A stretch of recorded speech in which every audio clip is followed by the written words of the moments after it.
आज देश स्तर पर, अंतर्राष्ट्रीय स्तर पर हमारे बिहार के मुख्यमंत्री को पगला बोला जा रहा है, लोग पागल बोल रहा है, कोई दिवालिया बोल रहा है, कोई गाली दे रहा है।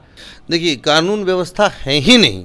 अगर रहती तो उस पर बात होती कि चलिए कानून व्यवस्था है, तो इस पर हम लोगों को बात करना है। कुछ दिन पहले देखे होंगे कि देश के गृह मंत्री के जो भांजे हैं आपस में ही गोली चलाकर मर गए। नहीं, उसमें भी उन्होंने राबड़ी देवी को जो कि बोला है, राबड़ी देवी जी एक महिला है, ठीक है, हमारा राजनीतिक विचारधारा कुछ भी हो सकता है, उन्होंने भी जो बोला है वो गलत बोला है। नमस्कार, मैं अभिषेक आनंद और आप देख रहे हैं न्यूज़ फॉर नेशन। जनसराज के संस्थापक सदस्यों में से एक विकास ज्योति जी हमारे साथ मौजूद हैं। बिहार के बारे में जानने की कोशिश करते हैं। सबसे पहले बिहार के अपराध पे बात करते हैं। बिहार में लगातार अपराध बढ़ते जा रहा है विकास ज्योति जी, और हम आपसे सबसे पहले आपका स्वागत करना चाहेंगे न्यूज़ फॉर नेशन। बहुत बहुत धन्यवाद।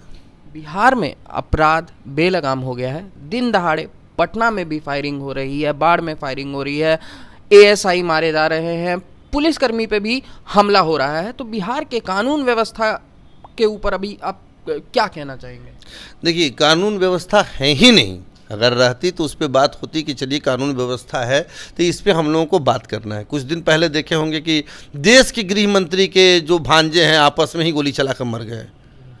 तो आप जिस तरह से पटना जैसे शहर में करोड़ों की लूट हो रही है, हत्याएं हो रही है, कुछ देरी पहले की घटना है कि 2 लोगों पे गोली चली है।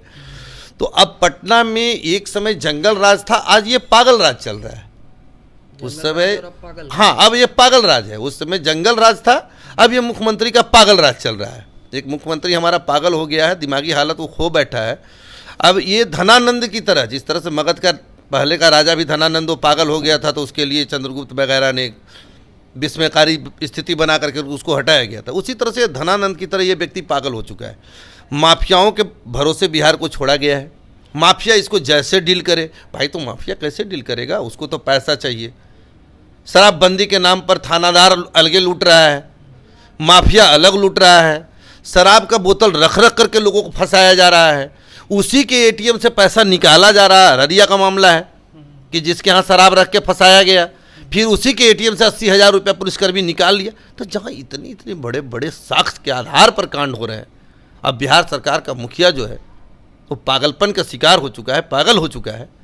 आखिर क्या मजबूरी है भारतीय जनता पार्टी का इस पागलपन जैसे मुख्यमंत्री को? अभी हम बता तो रहे हैं कि ये व्यक्ति अपना हस्ताक्षर भी नहीं करता है, सिग्नेचर भी नहीं, इनके फर्जी सिग्नेचर के आधार पर स्टेट को चलाया जा रहा है। इसकी भी जांच होनी चाहिए कि वो फर्जी सिग्नेचर कर कौन रहा है। मुख्यमंत्री आवास में जो मार्च, बड़ी बात आप कह रहे हैं कि मुख्यमंत्री सिग्नेचर, हम बता रहे हैं मुख्यमंत्री आवास में जो बैठे हुए कुछ लोग बैठे हुए, इनके 2 मैनेजर बैठे हुए हैं, वो भी मैनेजर 2 को इनके जो हैं, एक सांसद है और एक बिहार में मंत्री, वो 2 लोगों का ठिकाना अभी मुख्यमंत्री आवास है, ठीक है। और दोनों मिल करके बिहार को इस तरीके से लूट रहे, इतनी बेरहमी से लूट रहे जिसका आप आकलन नहीं कर सकते। बिहार की जनता ऐसे में करे क्या? एक तरफ तेजस्वी यादव के साथ जाते हैं, राजद के साथ जाते हैं, सरकार बनती है तो जंगल राज, एक तरफ बीजेपी के तरफ आ रहे हैं, तो आपके अनुसार कह रहे हैं कि अभी पागल राज चल रहा है। तो बिहार की जनता जाए कहाँ? देखिए, भारतीय जनता पार्टी को कोई मतलब नहीं है। भारतीय जनता पार्टी का एक मुखिया जो है वो एक अपने राज्य के विकास के लिए कटिबद्ध है, गुजरात के विकास के लिए वो कटिबद्ध है, और वो अपने गुजरात के विकास के लिए तमाम रणनीतियाँ अपनाते रहते हैं कि बिहार के लोग गरीब, मजबूर, लाचार अगर नहीं होंगे तो हमारे यहाँ नौकरी करने कौन आएगा, सस्ता मजदूर कहाँ मिलेगा। तो भाई शराबबंदी कर दो, 10 लाख लोग जेल में चले जाएंगे, 10 लाख लोगों पर मुकदमा लग जाएगा। तो वो बेकारी मजबूरी, 30,000 करोड़ का टैक्स जो है वो टैक्स बंद हो जाएगा। तो ये मजबूरी और लाचारी जब तक बिहार में नहीं होगी तब तक उनको सस्ता मजदूर नहीं मिलेगा। तो उनके हित में है, भारतीय जनता पार्टी के हित में है।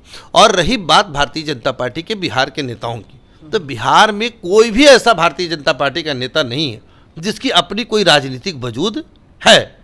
वो एक पेइंग स्टाफ है, वो सैलरी पर वो नौकरी कर रहा है, वो उसको जान जाता है कि चलो हम विधानसभा सदस्य बन गए हैं, हमारा सैलरी आना है महीने का, उसकी कोई हैसियत नहीं है। अगर ये बात आप बता देते हैं तो ऑन कैमरा हम आपसे बोल रहे हैं, आप भारतीय जनता पार्टी के किसी नेताओं से जाके पूछ लीजिए कि बिहार के विकास के लिए एक लेटर प्रधानमंत्री जी को अपने जीवन काल में लिखा हो।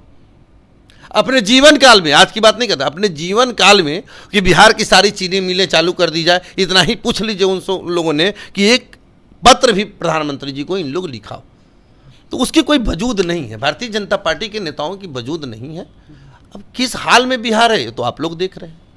सवाल यह है कि बिहार की जनता, नीतीश कुमार भाजपा के साथ रहते हैं तो ऐसी कानून व्यवस्था है, तेजस्वी यादव के साथ आते हैं तो जंगल राज की बात उठने लगती है।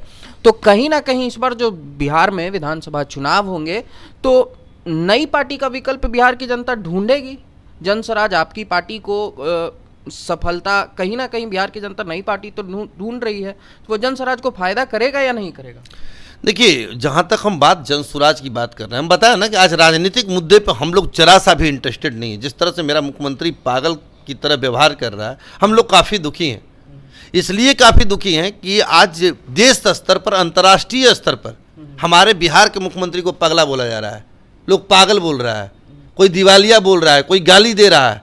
तो इससे हम लोग इतने दुखी हैं, हम लोगों को लग रहा है कि कम से कम चलो भाई, जिस मुख्यमंत्री ने बहुत सारे उन्होंने काम किया है, बहुत सारी उनसे स्मृतियां भी जुड़ी हुई है लोगों का, अब उस मंत्री को लोग पगला पगला कह करके बुला रहा है, तो भाई एक मुख्यमंत्री की गरिमा होती है, बिहार की भी एक गरिमा है। मतलब राष्ट्रगान के बात पे आप बोल रहे हैं कि राष्ट्रगान पे नीतीश कुमार को ऐसा नहीं? अरे भैया, राष्ट्रगान छोड़ दीजिए ना भाई, आप क्या नहीं सुने हैं? आप लोग के माध्यम से ही क्या महिलाओं के प्रति बोला गया, लड़कियों के प्रति बोल दिया गया कपड़ा नहीं पहनती थी, अगर ये बोला गया तो अब क्या आप लोग ये इंतजार कर रहे हैं मीडिया के लोग कि भाई वो नंगे घूमेंगे विधानसभा में तो उनका कवरेज करके दिखाएंगे कि देखिए बिहार का मुख्यमंत्री अब नंगे घूम रहा है, ये इंतजार में आप लोग हैं? नहीं, ठीक सुबह में जब परिषद में थे, विधानसभा में थे, तो नीतीश कुमार जोरदार बहस कर रहे थे राबड़ी देवी और विपक्ष के नेताओं से। नहीं, उसमें भी उन्होंने राबड़ी देवी को जो बोला है, राबड़ी देवी जी एक महिला है,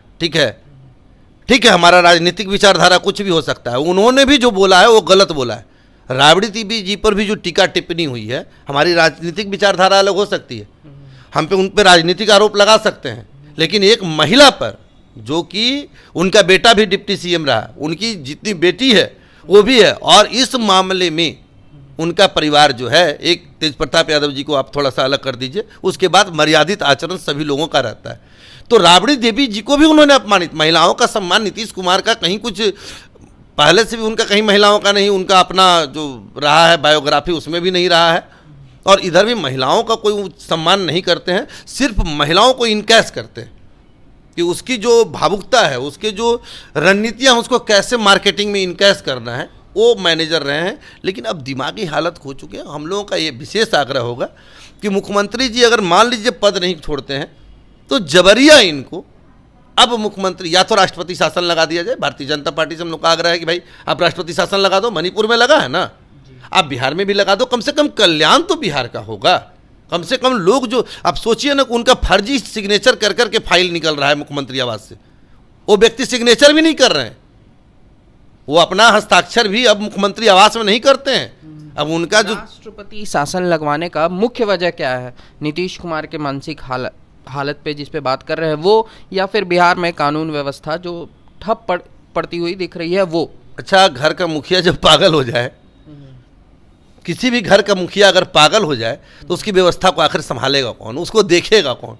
ये स्वाभाविक सी बात है, एक लाचारी प्रकट हो जाता है, लोग अपने अपने जहाँ जहाँ रहते हैं वहाँ लूटने की व्यवस्था में लग जाते हैं, ये कोई बहुत बड़ी बात नहीं है।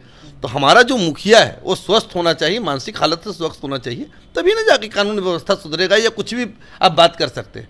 जब हमारा मुखिया ही पागल हो गया तो आप उस पर विचार नहीं कर सकते। और एक बता देते हैं, ये राजनीतिक विषय नहीं है, ये गंभीर चिंता का विषय है, और इस पर जो है हम लोगों को, सब लोगों को मिलकर सोचना चाहिए, और सभी पार्टियों को, लोगों को सोचना चाहिए कि उनको बेहतर इलाज के लिए, अगर नहीं हो तो देश से बाहर भी उनको एडमिट करा करके उनको इलाज किया जाए। एक योग्य नेता रहे हैं, उनके लंबी उम्र का हम लोग कामना करते हैं, उनका एक योग्य तरीके से इलाज करा करके उनकी मानसिक स्थिति को स्वस्थ कराया जाए। चलिए, बहुत बहुत धन्यवाद सर हमारे साथ जुड़ने के लिए। धन्यवाद। तो देखिए, हमारे साथ विकास ज्योति जी जुड़े हुए थे, उनसे बात हुई, नीतीश कुमार पे बात हुई, बिहार के कानून व्यवस्था पे भी बात हुई। फिलहाल इस अपडेट में इतना ही, और भी खबरों के लिए जुड़े रहिएगा न्यूज़ फॉर नेशन के साथ।